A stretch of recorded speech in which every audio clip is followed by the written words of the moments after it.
إن الحمد لله نحمده ونستعينه ونستغفره ونعوذ بالله من شرور أنفسنا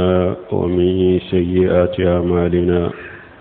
من يهديه الله فلا مضل له ومن يضلل فلا هادي له، وأشهد أن لا إله إلا الله وحده لا شريك له، وأشهد أن محمدا عبده ورسوله. يا أيها الذين آمنوا اتقوا الله حق تقاته ولا تموتن إلا وأنتم مسلمون. يا أيها الناس اتقوا ربكم الذي خلقكم من نفس واحدة وخلق منها زوجها وبث منهما رجالا كثيرا والنساء، واتقوا الله الذي تساءلون به والأرحام إن الله كان عليكم رقيبا.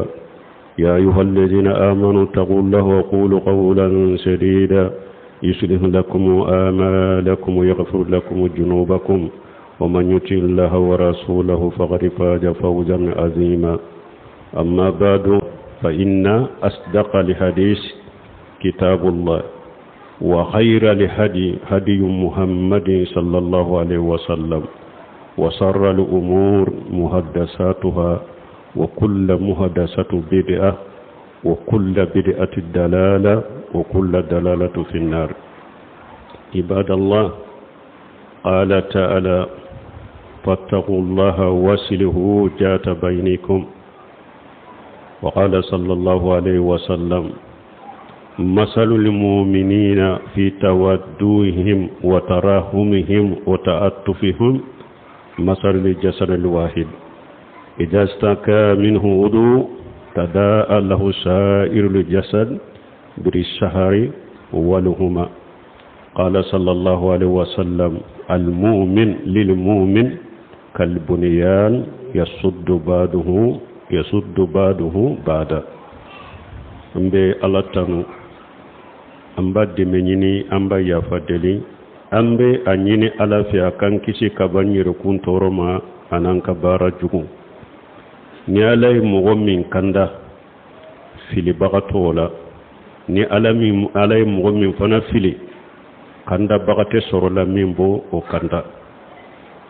ambe sereya masite minni bato ciela makka kani ala kelempewte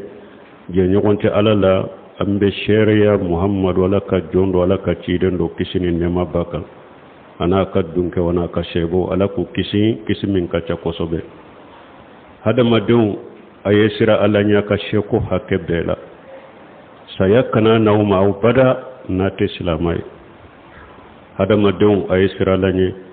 masammi nyawda ka bonnin kelena ko ninkele furmuso da ka bo awla kan ni mogo fula ka ce caman ni muso caman cari ka bo ula. a ye sira ala ye a ka sira sinji fana ye a kana a tige a ka do ko ala ye korosilikɛla de awuka. muminu a ye sira ala ye a ka sababa kumaw ni kuma telelenw fo.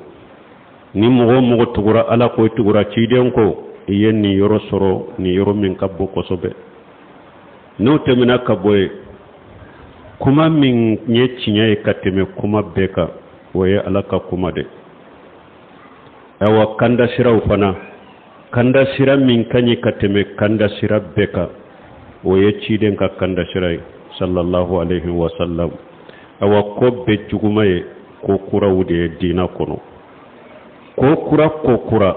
n'a bɛ diina kɔnɔ o ye fili de. ko kura n'a bɛ diina kɔnɔ o ye bidiya de. bidiya bɛɛ ye fili de. bidiya fana bɛɛ ye fili de. filibantiya fana bɛɛ bɛ tasuma de kɔnɔ. ala ka jɔnw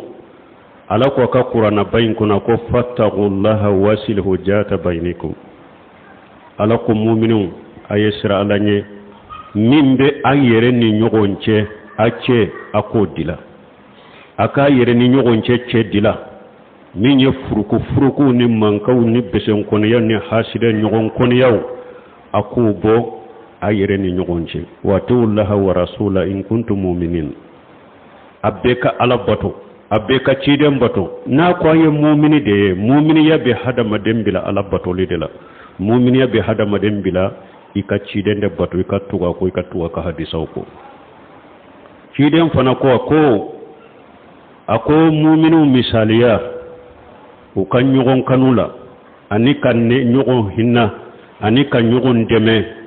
ako misaliya be ko mi farikolo kele farikolo fule ni sufe kele banana la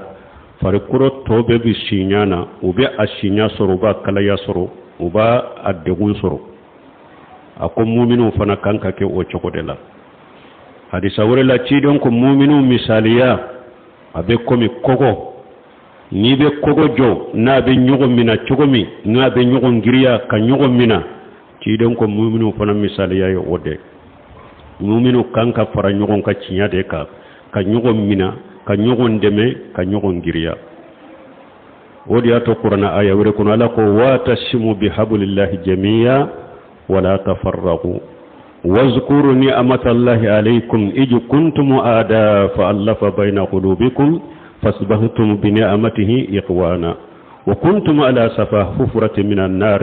فأنقذكم منها كذلك يبين الله لكم آياته لعلكم تهتدون آية وركون لكو أكو أبك فرنيونك أكا ألك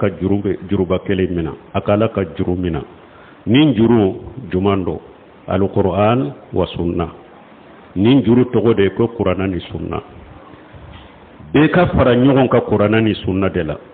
et puis Qur'ana ni sunna an ko mina fana o dɔrɔn tɛ dɛ an ka Qur'ana ni sunna mina k'u fɔ ni hakilina ye ko faamu ni faamu cogo ye salafu salihu y'u fɔ ni hakilina minnu ye u y'u faamu ni faamu cogo minnu ye fo an ka baara kɛ ni Qur'ana ni sunna o cogo de la o de ye hablullah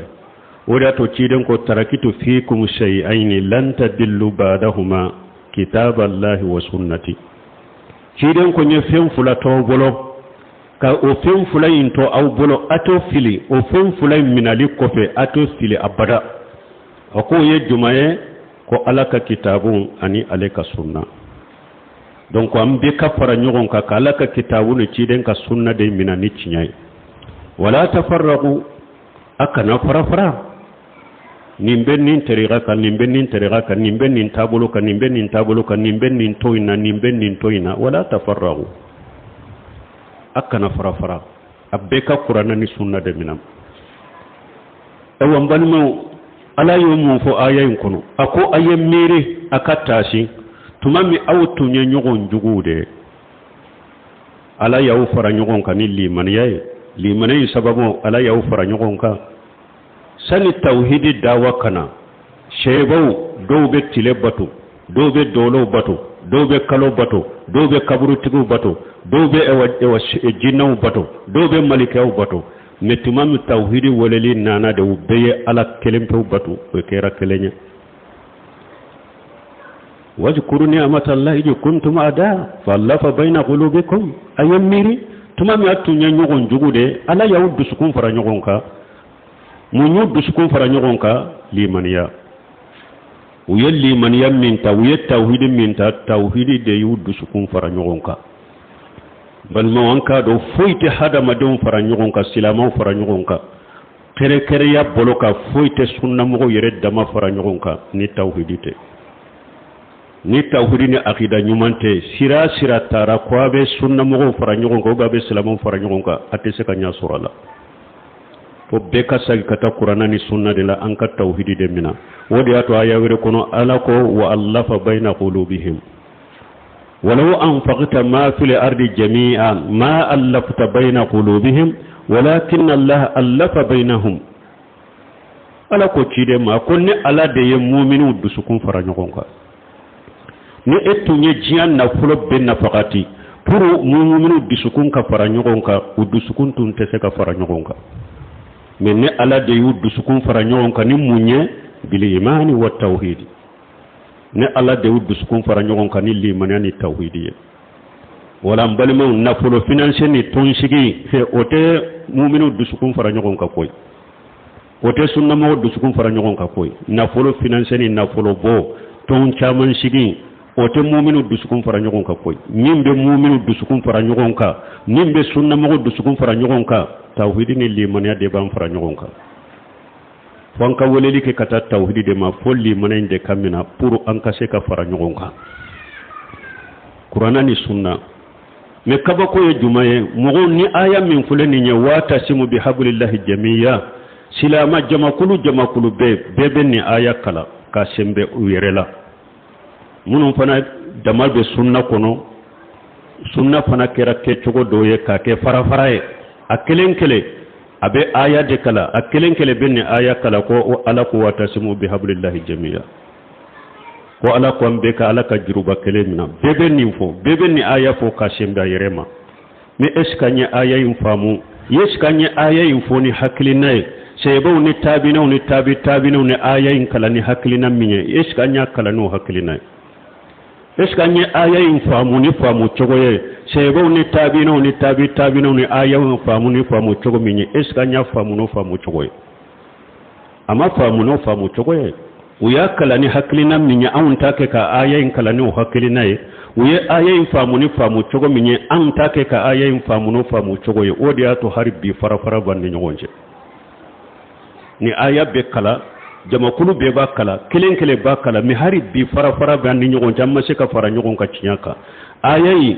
jamakulu nya sabai nya kala ni haklina minye an ma kala no de uya famu ni haklina minye an take ka famu ni ode sino nimbe kala chugo da kelen be kala ma se kabbe on balmo ni sunna fule sunna e shaykhul islam bun temiya ko ka kitabu kono al istiqama kitabul istiqama ako al bidiyatu maqrunatu bil furqa wa sunnatu al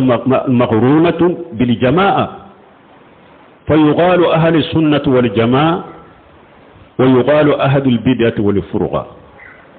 shaykhul islam bun temiya ko ka kitabu kono kitabul istiqama ako bidiya ni fara de be nyogon fe bidiya ani fara de be nyogon fe ako sunna ni fara nyogon ka de be nyogon fe ako ode ya to ko sunna mo ni fara nyogon ka bidiya mo ni fara li men balma amma fo jamana wore ka sunna de men malika sunna yere de kera sisa ko sunna ni fara li sunna ni fara nyogon katere malika sunna kera de sisa ko sunna ni fara li yala sunna de noyo yewa ayi munu be sunna in kono munu ñu dambe kata sunna de kono ka sunna ina ulu de foro munna mogo dobe sunna in kono mali uye ewa sunna birifini biri uyerela ubake ka politiki ke akoro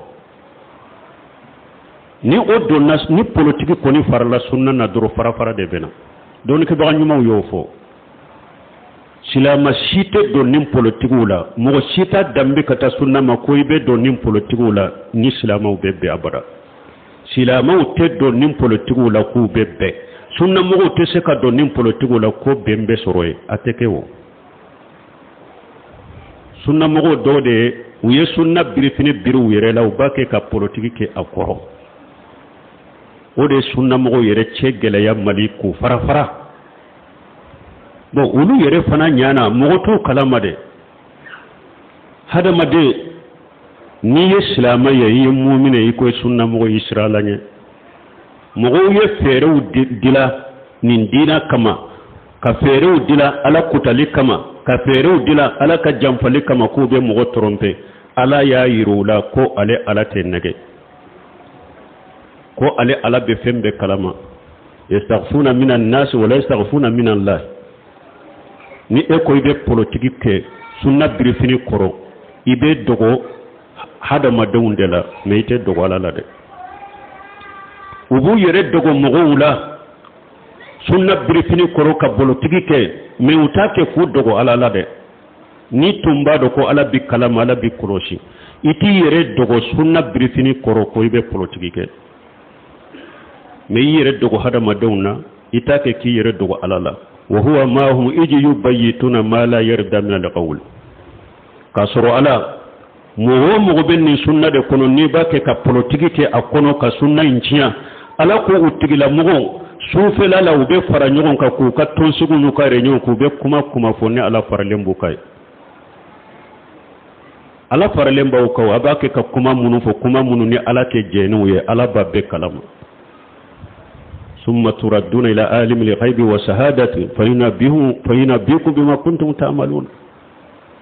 وكوفي أبي ساقي كتم مسمى ni ewa ko dogole ani kene kanko masami mbodo abe sagi kato o alama abau kibariyani naka baraketa be yahudiya uciden ko qatala Allahu al-yahuda inna Allah lamma harrama suhumuha jammaluha wa ba'uhu fa akalu samanahu arwahu al-bukhari ko yahuda weni fere sugude ke kata alaka dina jamfalima ciden hadisa sahalen kono bukhari kono ciden ko alaka yahudiya danga ku ge ku mabbo akan nemala akotu mami alaye jifa sogo aya haramuya ka jifa ke haramuya yahuda ye munke utara ke nyele tasumala ka ke tuluye ka fere ka somodu awa ko masogodu de amma sogodu de anye tulu inde yele anyo de fere anyo woridu ciden ko ni nye fere da ko ala ku dangala ku mabonne mala uye fere mintigala ya do awa samedi dunke fana munu nye moni la abebo kala qur'ana kono sibiri moni la munu nye fere tige ala yudo unu la jaba mun kaka depijian kono ayu ala yu halaki mumu dambi kata sunnama ayesira lanye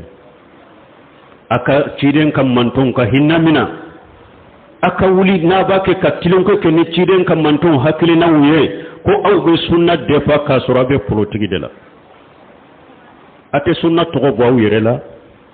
aka bange beye ambe politiki ko de la mogo na wudo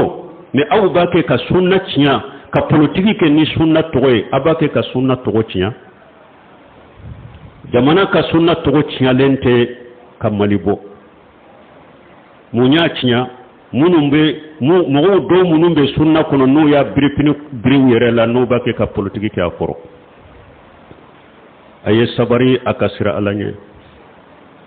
dongo do tonsigi wakati tonsigi ambe chokorba tonsigi de ambe demisenu tonsigi de ambe ninke tonsigi malindina latte fuy min ben nindina jo alquran wa sunna ala fahmu salafu salih tonsigi chama intenni sunna jo koy tonsigi sama inte silame jo koy silame be joni minye alquran wa sunna la fahmu salafu salih abe qur'ana de fo mo ya ni sunna jamakulu sabain ka famuka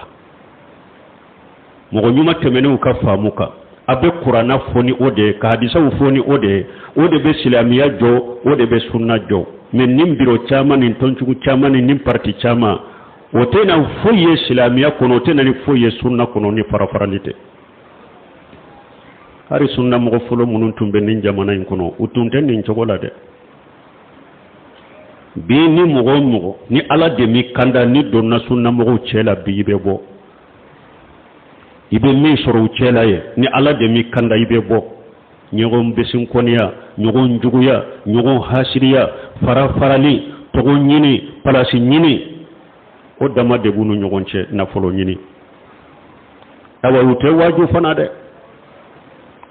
fana de mogo mi hakkili be mobili udela mobili dakabana udela mogo mi hakkili be so dakabana udela mogo mi hakkili be million do milliard udela ni ye qur'ana kalo ka chogo ye hadisa kalo ka chogo ye fengo fen kala oka atesagi ode bula fana de mi hakkili be mobili dela ale hakkili be wori dela yi kala na ka chogo ye fengo fen kala ka chogo atesagi mbe ala dele ala ka jamana ka sunna de kisi katanga u ka fitina nu ka balawuma me ala nya bula ko yite dogo ala la ibe dogo mo de yite dogo ala la e pite dogo mo bela fana wa qul imalu fasayara Allahu amalakum wa rasuluhu wal mu'minuna wa saturadduna ila alimil ghaibi wa shahadati fa yunabbiukum bima kuntum ta'malun ala ko cide mafuye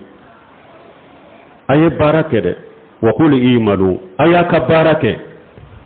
fasayara Allahu amalakum wa rasuluhu ma be barake ala babeye aye barake de barakada ayaka abe bara ala baye wa rasuluhu wal mu'minuna ciden baye mu'minun ya baye ni ciden be balola ciden ba ye cogodi ala de ba yirala ciden ko ni te balola mais mu'mini be jinya kono ni mogo ye politique in ken sunna la cogo mogo to de tido mais ala be ka ko yira mu'minu bi do ibe minna ni dina ko de do mu'minu bado ni sunna ko de do ni mu'minu bado ni politique ko de do mu'minu bado ala balla dunya mu'minu la be de tado ala balla dunya mu'minu la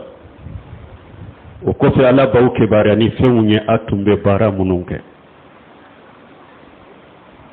abe ko min ala ko anya fo ayat menen kono chogomi yastaghfuna minan nas wala yastaghfuna min Allah wa huwa ma hum iji yubayyituna ma la yarda min alqawli wa kana Allah bima ya'maluna muhita ala ko aya kuna ko be fengo finka ala ka doni kori lembala ni aya kuno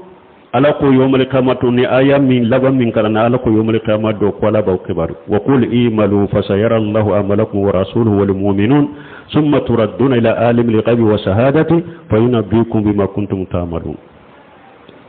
donc hadama de ko sira ala ni sunna mo gote se ka ni sunna cinya koy ibi yere de cinya wa in tatawallaw yastabdil qawma ghayrakum thumma la yakunu amsalakum ala ko ni aw yawdi kodi ni dina cinya de falima ni sunna de falima kolo ala bawtani aw ye kawfale mo werewla munum benan ni sunna jo a cinya ka ulu teke komi aw nyogona sunna te cinya de emi mba kono ni politique ala be ede cinya لا تجال طائفة من أمتي جاهرين على الحق لا يضرهم من خذلهم ولا من خالفهم حتى يأتي أمر الله وهم ولا ذلك كيدن كولك سنة سينما من فلنية أكون مغوت ولي مغوت جما كل تولي نو دولم بني سنة تياكا ودملين دو فنا سنة تياكا ni mogo min yu soso ni mogo min yu labila ku demelu toyo wote foy toruma fo ala yere kata jinya wule ni sunna cinya te se ka cinya de min be sagi ko ika politique bila sunna kono ni te sagi ko ni sunna te cinya de e de laban be cinya jamana in kono ibe sunna in tato e ibe sunna in jolenye a'udhu billahi minash shaitanir rajim wa qul i'malu fasayara Allahu amalakum wa rasuluhu wal mu'minuna ثم تردون إلى عالم الغيب وشهادة فينبئكم بما كنتم تعملون بارك الله لي ولكم في القرآن الحكيم ونفعني وإياكم بما فيه من الذكر الحكيم أقول قولي هذا واستغفر الله لي ولكم ولسائر المسلمين من كل جنب واستغفروه إنه هو الغفور الرحيم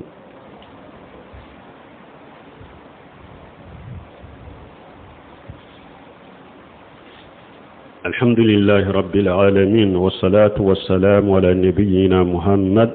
وعلى آله وصحبه وسلم تسليما كثيرا أما بعد قال صلى الله عليه وسلم ما جيبان جائعان أرسل في جريبة الغنم بأفسد لها من هرس المرء على المال والصرف لدينه رواه الترمذي بل ما أنكو jamana in ka sunna munyan farafara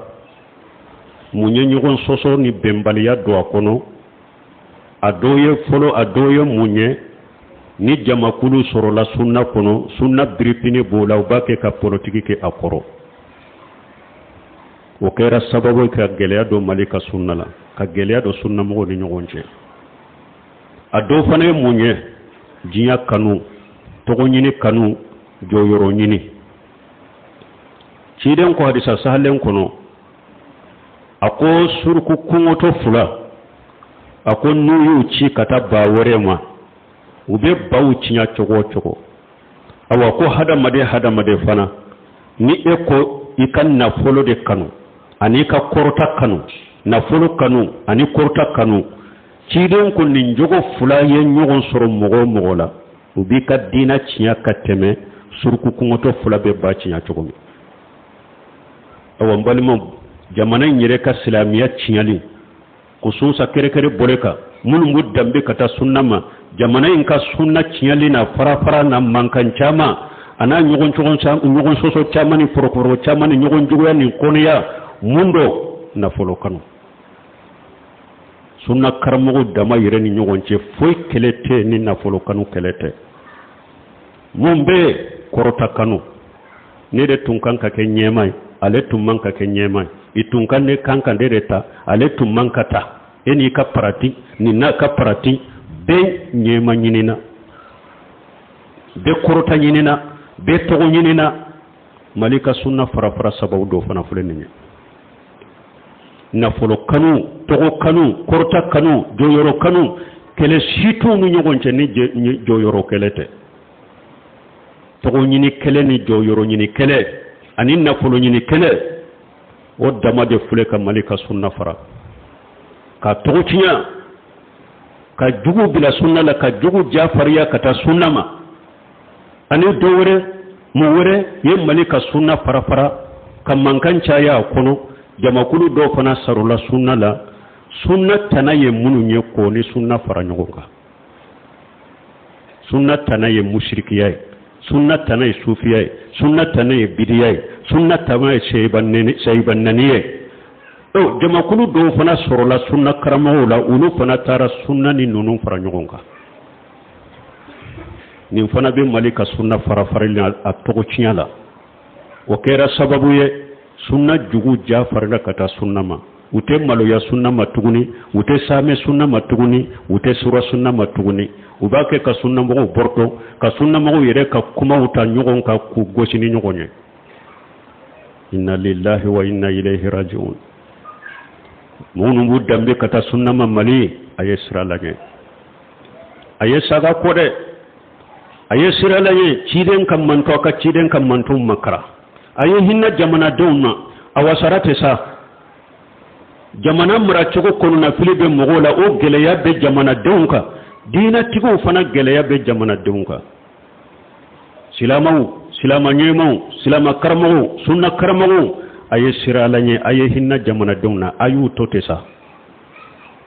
aka saga ko akata qur'anama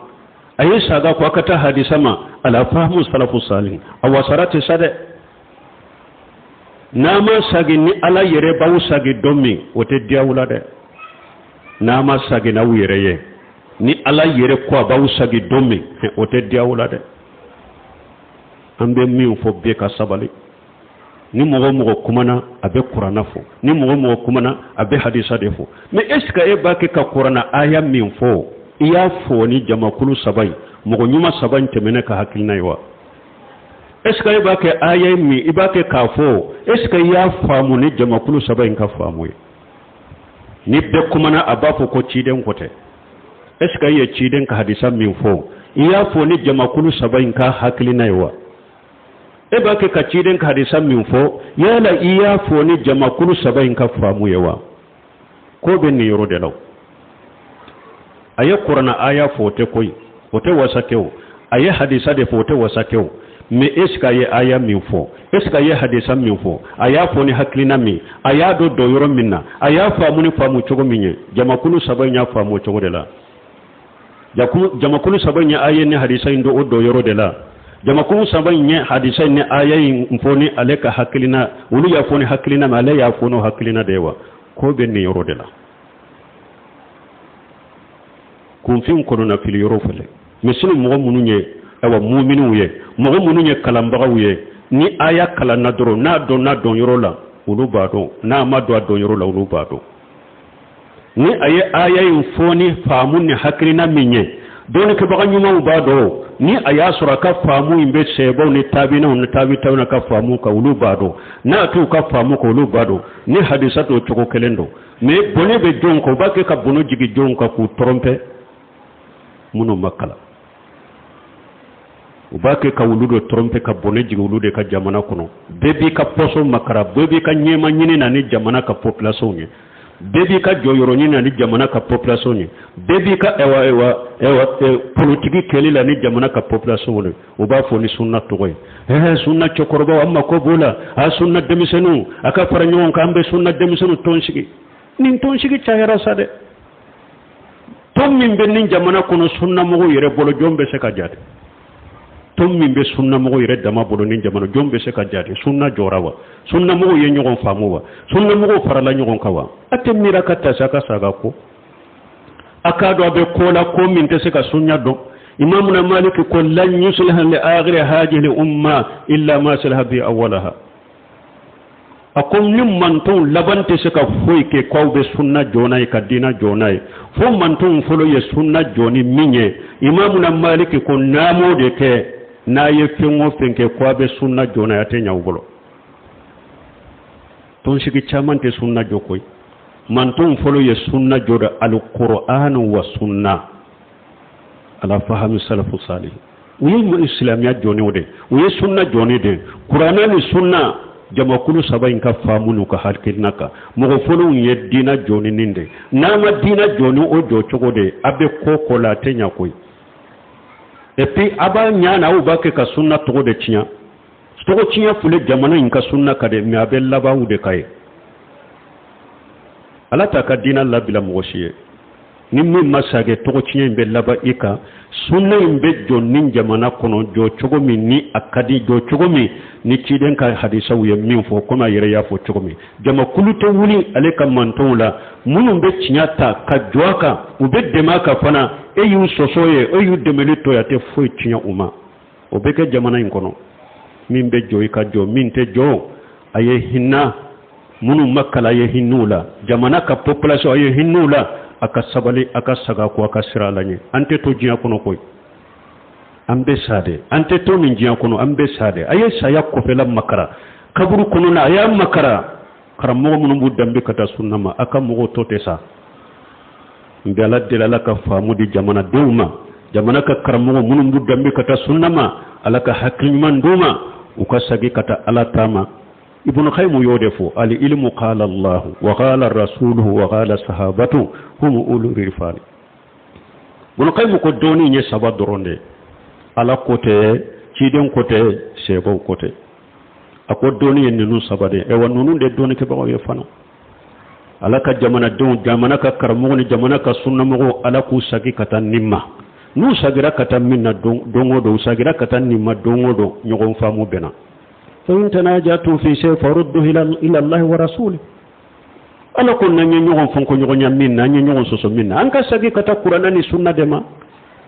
ni ciden ka e wande ala ka kitabu ni ciden ka sunna ye mo min ka hakilina ni ka kuma min sabati ambe ko tan ka barake noye ni qur'ana ni sunna ni oye mo min ka kuma sagi ma ke ka ke wale min sagi ma an ko saga tigima be ka cinya tan ka ke cinya ka ambe ke kelenyo ambe be ka ke kelenye mi awon ko beni ka famu beni ka hakilina